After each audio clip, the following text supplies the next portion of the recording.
Dharmanagar mission টিলাস্থিত বিদ্যুৎ দপ্তরের 132 কেবি সাবস্টেশনে ভয়াবহ অগ্নিকাণ্ডের ঘটনা ঘটে।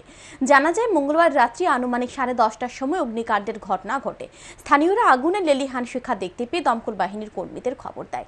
দ্রুত ঘটনাস্থলে ছুটে যায় দমকলের 2টি ইঞ্জিন। দমকল বাহিনীর 2টি ইঞ্জিনের দীর্ঘ প্রচেষ্টায় আগুন নিয়ন্ত্রণে আসে। জানা যায়, মিশন টিলাস্থিত বিদ্যুৎ দপ্তরের 132 কেবি সাবস্টেশন, বিকল ট্রান্সফরমার সহ বেশ কিছু পুরনো যন্ত্রাংশ রয়েছে। সম্প্রতি নিলামে এই সকল পুরাতন যন্ত্রাংশ বিক্রয় করা হয় একটি এজেন্সির নিকট। এজেন্সির কর্মীরা গত কয়েকদিন ধরে পুরাতন যন্ত্রাংশগুলি গাড়ি করে নিয়ে যাচ্ছিল।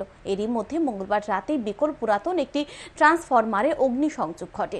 ওই ট্রান্সফরমারটিতে তেল থাকার কারণে আগুন ভয়াবহ আকার ধারণ করে। ধর্মনগর মিশন টিলাস্থিত বিদ্যুৎ দপ্তরের 132 কেবি সাবস্টেশনের এক কর্মী জানান, অগ্নিকাণ্ডের ফলে সাবস্টেশনের কোনো ক্ষতি হয়নি, তবে বেশ কিছু কপারের তার রয়েছে।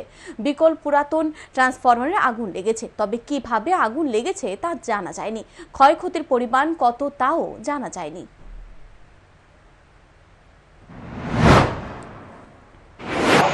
এতটুকুই জানি যে স্ক্র্যাপ মেটেরিয়াল তারা নিচ্ছিল। কয়েকদিন ধরে এই প্রসিডিউরটা চলছে, পার্ট করে ওরা খুলছে নিচ্ছে।